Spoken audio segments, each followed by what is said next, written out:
I'm working on a quilt, and I have a plain block and then a block with a bird in it. And this is one of those quilts that has all the different songbirds.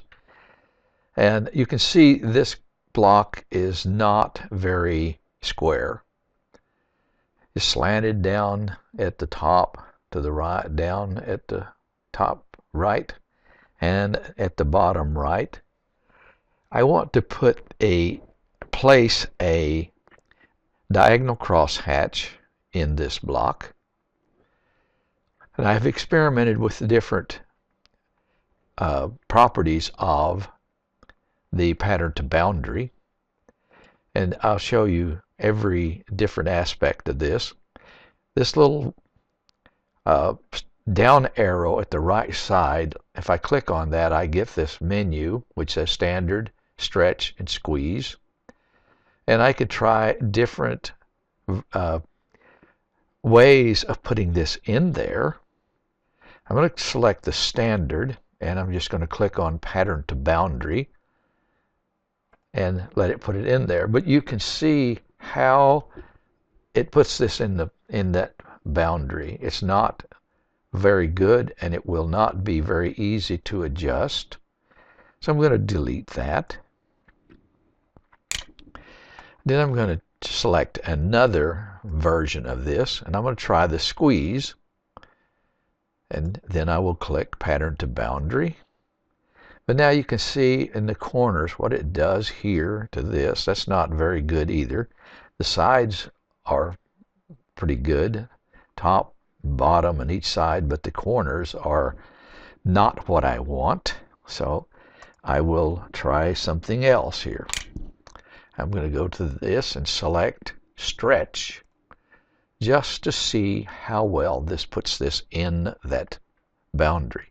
Click on pattern to boundary, and you see it has adjusted the pattern in accordance with the shape of the boundary.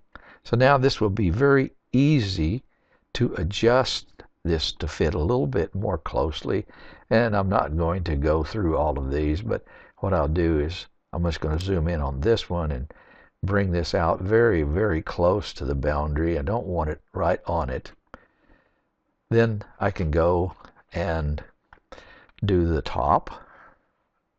And again, I'm just going to bring it near, not all the way out against the boundary.